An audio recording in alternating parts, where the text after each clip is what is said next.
Bem, boa tarde, sejam muito bem-vindos à nossa live, As Fronteiras do Agro e os Impactos, as Fronteiras do Agro e o Impacto dos Investimentos em Infraestrutura no Arco Norte. O papel dos portos privados para melhorar a eficiência logística e a competitividade do agro como um todo. Eu sou o Roberto Fava, sócio fundador da Markstrat Agribusiness e serei o moderador deste evento. Este é um evento que está sendo promovido por nós, da Markstrat Agribusiness, e pela Grão-Pará Multimodal. A Grão-Pará Multimodal ela é responsável pelo projeto do terminal portuário de Alcântara, né, a quem eu agradeço nas figuras do Nuno Martins e do Paulo Salvador a parceria e a oportunidade de estarmos trabalhando em conjunto. Bem, o nosso propósito hoje, e ao desenvolver todo este evento, né, ele foi principalmente trazer para a nossa discussão a visão das oportunidades e os desafios do agro no Brasil e na região que é o futuro do agronegócio nacional, o famoso Mapitobapá, né? Buscamos entender quais os investimentos em infraestrutura estão sendo realizados e os impactos destes na eficiência das cadeias produtivas e dos sistemas de exportação de commodities. Buscamos também entender como o desenvolvimento agrícola desta região ajudará o Brasil a se tornar cada vez mais o principal fornecedor de alimentos do mundo, o principal fornecedor global de alimentos. Neste ambiente de necessária retomada de investimentos, em projetos que são essenciais à competitividade do país, buscamos, então, olhar para a integração, produção, infraestrutura eficiente e consumo global. E, assim, buscar ações estratégicas que nos ajudem a acelerar o agro para que este ajude o nosso país nesse processo de retomada. Bem, estamos aqui com a presença de 5 painelistas convidados. O primeiro deles, professor Dr. Marcos Fava Neves, palestrante internacional, professor de Planejamento e de Agronegócios pela USP e pela FGV e criador da plataforma de conhecimento Doutor Agro. O Marcos trabalhará conosco as questões de como o Brasil alimentará o mundo. Temos também a presença do Gustavo Spadotti Castro, que desde 2012 trabalha na Embrapa e é, desde 2018, supervisor do Grupo de Gestão Territorial Estratégica da Embrapa Territorial. Gustavo vai trabalhar conosco as questões de potencial e perspectivas para o desenvolvimento do agro na região do Mapitoba. Temos também a honra de termos presente aqui conosco o Tiago Pera, que é coordenador do Grupo de Pesquisa, Extensão e Logística Agroindustrial da Exalc, o Exalc-Log, o famoso Exalc-Log. E em 2014, o Tiago recebeu aí o prêmio da Associação Brasileira de Logística e trabalhará os pontos principais aí dos desafios e perspectivas logísticas no Brasil, principalmente olhando para a região. Temos a presença de Paulo Salvador, que é diretor executivo da Grão-Pará Multimodal e lidera aí o projeto de desenvolvimento do terminal portuário de Alcântara e do seu ramal ferroviário. Vai nos trazer as perspectivas do porto e as suas vantagens competitivas. Por fim, como nosso último apresentador, teremos o Dr. Frederico Bussinger, né? Ele é consultor, foi presidente da Companhia Docas de São Sebastião, SPTrans, CPTM, Confea, diretor da Companhia Docas do Estado de São Paulo, da CODESP, do Departamento Hidroviário de São Paulo, do Metrô de São Paulo, e ainda membro da comissão, diretor do Programa Nacional de Desestatização, e ele nos trará uma perspectiva, né, os futuros e os diferenciais do setor portuário brasileiro. Bem, nós planejamos aqui para termos um encontro super construtivo, mas informal, né, com bastante diálogo e tempo para participação. Teremos as rodadas de apresentação dos nossos 5 palestrantes, que terão aí em torno de 10 a 12 minutos para trazer os seus pontos principais, né, e elas vão construir o nosso pano de fundo. Na sequência, passaremos por um grande espaço de debates, de perguntas e respostas, né? E que virão de vocês, né? Então, por isso eu peço que vocês participem, enviem aqui pelo nosso chat do Zoom, para as pessoas que estão participando no Zoom, ou aqueles que estão nos assistindo ao vivo no YouTube, podem enviar as perguntas no YouTube também, nós estamos coletando as perguntas para trazer aos nossos participantes, aos nossos painelistas. Então, participem, enviem as perguntas para que a gente possa debatê-las. Bem, para fazer então a abertura do nosso encontro, eu convido o professor Dr. Marcos Fava Neves para os seus primeiros comentários. Marcos. a bola está contigo. Muito obrigado. Obrigado, Roberto. Obrigado aí. É um privilégio estar participando de um painel com gente tão importante nesse novo Brasil que se desenha aí pós-pandemia, né? Destacar as presenças do Tiago e, com isso, mandar um forte abraço ao professor Cacheta, né, que montou uma equipe sensacional e descortinou a logística do Brasil, trazendo ideia de custos, né, desde o Cifreca e tudo que isso facilitou na tomada de decisão das pessoas. O Gustavo Spadotti, também, da Embrapa Territorial, junto com o Evaristo, junto com o Marcelo, que eu conhecia há pouco tempo também, lá da Embrapa Meio Ambiente, destacar o papel da Embrapa em também descortinar o desconhecimento que existia sobre as áreas no Brasil e a ocupação das áreas, o clássico trabalho de vocês mostrando que 2/3 do nosso país é preservado, ajudou em muito a discussão nossa em fóruns internacionais. Paulo também, empresário internacional, acreditando no agronegócio brasileiro, trazendo para cá perspectivas muito interessantes que vocês vão conhecer, e o Frederico, com ampla participação na gestão do setor público e no entendimento de como funcionam essas questões no Brasil, forma então um grupo que vai tentar levar para vocês essa informação de como o Arco Norte é fundamental para a missão delegada ao Brasil de abastecer parte do planeta nos próximos anos. Então, eu acho que ficar aqui comentando com vocês muito tempo sobre que a população vai para 9 bilhões de pessoas, que essa população vai estar na Ásia e na África, principalmente, 80% dos estômagos a serem alimentados estarão na Ásia e na África em 2050. Portanto, entende-se que lá está a demanda que deve ser atendida. Comentar aqui, repetir aqui, que a população se urbaniza nesses países que ainda têm índices de 50% da população vivendo no campo, contra 86% do índice do Brasil, também é repetir coisa que os senhores já ouviram.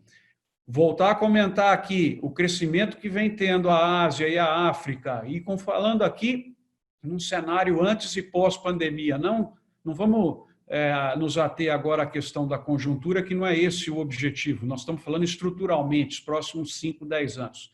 Então, essas populações com PIBs crescentes, com processos de distribuição de renda, de urbanização, demandando cada vez mais produtos alimentares. Sem dizer também da importância e do crescimento que tem as blendagens, né, as políticas de mistura de biocombustíveis nesses países, também criando espaço para o suprimento não só de biocombustível aqui do Brasil, mas de produtos feitos no Brasil, porque parte de suas áreas estão sendo ocupadas com culturas para geração de biocombustível, portanto, não estão entrando nos mercados alimentares.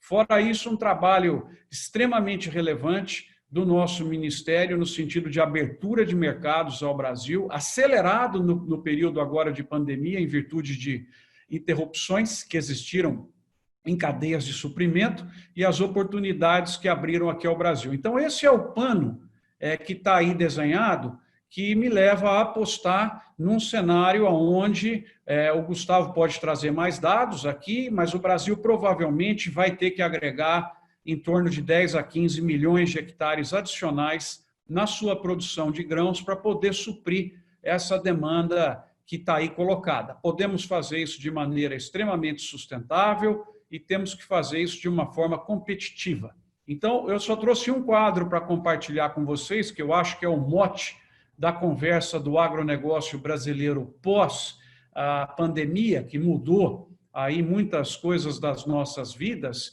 que é a ideia do Brasil fornecedor mundial sustentável. Essa palavra tem que falar sempre com mais força, sustentável, de alimentos, bioenergia e outros agroprodutos, onde se encaixam fibras, papel e celulose, né, couros e outras coisas que estão aí nesse trio. A gente consegue cobrir praticamente aquilo que vem da atividade agrícola e pecuária no Brasil. Então, para que essa estratégia esse posicionamento desejado para o Brasil possa ser alcançado, o nosso desenho é uma estratégia, ou seja, como fazer, baseada em 3 grandes pilares, tá? O pilar do custo, eficiência, competitividade no custo, o pilar da ação coletiva e o pilar da diferenciação. Tá? Então, eu não vou ficar muito tempo comentando aqui cada um desses pilares, permitam 1 ou 2 minutos só destacar alguns pontos. As pessoas que se inscreveram para esse evento receberam já esse quadro, podem acompanhar aí pelo seu e-mail, mas eu vou começar para poder terminar justamente com custo, que é aonde as pessoas que me seguem vão comentar. Eu vou fazer a volta, então, no sentido horário, começando com diferenciação. Nós temos um espaço muito grande no agronegócio brasileiro para alcançar uma posição distinta em relação aos concorrentes do Brasil, usando diversos atributos existentes na nossa produção, como excelência dos produtos, qualidade, pela construção de valor e margens para quem compra os produtos do Brasil, pela nossa já liderança alcançada na produção e exportação e a credibilidade que isso traz, pelas boas formas de produção e certificação que a nossa agricultura tem, pelos serviços oferecidos, pelos cientistas que o Brasil tem, entre eles alguns aqui nessa tela com vocês e muitos outros assistindo, né, pela presença de toda uma parte hoje mercadológica, que é a história do contar a história, né, o storytelling, as marcas, embalagens, a ligação direta do consumidor com a propriedade que produziu, enfim, a tecnologia possibilitando trabalhar um diferencial muito grande nessa área. Entramos no pacote ambiental, que para o Brasil também é um diferencial se trabalhado e comunicado corretamente, que é a ideia do Código Florestal, do maior programa proporcional de biocombustíveis do mundo, é o Brasil que tem, tá? Do potencial que o Brasil tem com os brasileiros de origem indígena, de gerarem também produtos que terão amplo reconhecimento e valor no mercado internacional, os americanos já fazem muito isso, integração lavoura, pecuária, floresta e as questões de Amazônia e de preservação que o Brasil tem, que com certeza o Gustavo vai abordar, que nesse momento, até vocês viram a ameaça, hoje nós recebemos, esses dias, uma carta de investidores internacionais, o que nós precisamos fazer é tirar a Amazônia, que hoje está no lado negativo da equação de diferenciação, para o lado positivo da equação de diferenciação. Ações coletivas. Nós vamos conseguir essa posição cada vez mais trabalhando com cooperativismo, associativismo, outras organizações e alianças estratégicas como essa que se desenha aqui entre diversas organizações para oferecer para o investidor que está assistindo essa apresentação o investimento no arco norte do Brasil. Ou seja, isso aqui, antes de mais nada, desenhado muito bem pelo Paulo, pelo professor Roberto, é uma oportunidade de investimento, é uma proposta de negócios para quem está assistindo. Eu estou aqui estabelecendo o pano de fundo, dizendo que vai precisar e nós temos que expandir a área. Para concluir a minha apresentação, o Brasil também tem que fortalecer o pilar de custos. Custos vêm com educação, com inovação, pesquisa e desenvolvimento, genética, né? A gestão por metro quadrado, hoje usando Big Data, equipamentos que permitem aplicação apenas em cima de plantas daninhas e tudo isso que a gente está vendo aí da questão da gestão por metro quadrado, uma revolução na área de crédito, financiamento, gestão de riscos, eficiência do nosso judiciário, ambiente regulatório rápido, né? Que as pessoas tenham confiança, que reduza o custo de transação. A questão de digitalização e aplicativos, que ganhou muita eficiência agora no período da pandemia, ligações diretas entre vendedores e compradores, seja na área de hortícolas, como também nas reuniões, o home office, enfim, tem tanta coisa nova aparecendo aí que eu fico encantado de ler essa lista. Os negócios locais, agricultura regional, abastecendo as cidades com menor custo, bioinsumos, né, e todo o pacote lançado aí recentemente pelo Ministério da Agricultura e o anunciado ontem, anteontem, de simplificação de operações também, redução de desperdícios e tributos e eficiência da máquina pública, que nós esperamos que essa agenda que está prevista no atual Ministério da Economia continue pós-pandemia e eu vejo que ela deve continuar. Vocês perceberam que eu pulei os aspectos com os quais eu quero concluir. Para o Brasil ser fornecedor mundial sustentável de alimentos,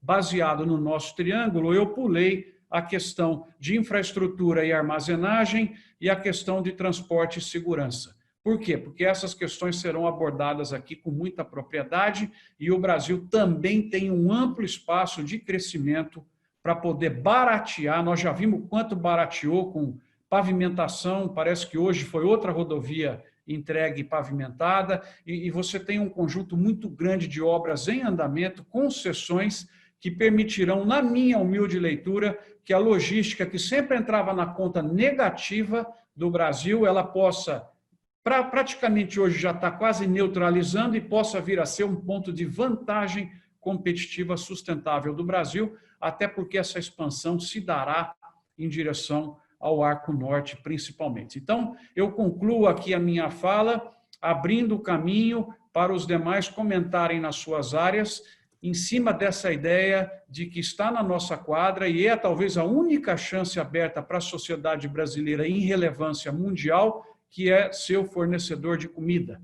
Um país fica sem bomba atômica, mas não fica sem comida. E isso é importante o Brasil, então, ser respeitado mundialmente por ser quem coloca a comida na mesa dessas populações crescentes, desses países que não têm recursos para fazer a sua própria comida. Então, era isso, Roberto, de aquecimento. Eu passo, então, devolvo a palavra para vocês. Estou à disposição para o debate no final. Marcos, muito obrigado aí pelas suas palavras, como de costume. Estou achando engraçado você me chamar de Roberto dentro do nosso encontro. Mas muito obrigado, Marcos, pela sua perspectiva, né? Sempre de criação e captura de valor nos dois lados aí, tanto da diferenciação que o agro pode ter, como da perspectiva de custos, né? Eu gostaria de continuar estimulando, nós estamos aqui com um grupo enorme de participantes aqui no Zoom, estou olhando aqui, temos quase 100 pessoas aqui no Zoom, mais aproximadamente 50 pessoas ali no YouTube, aqui na tela ao lado. Já recebemos, eu queria agradecer ao Paulo e ao Dilson, que já mandaram perguntas para o Marcos aqui, nós estamos anotando e estimular todo mundo que participe.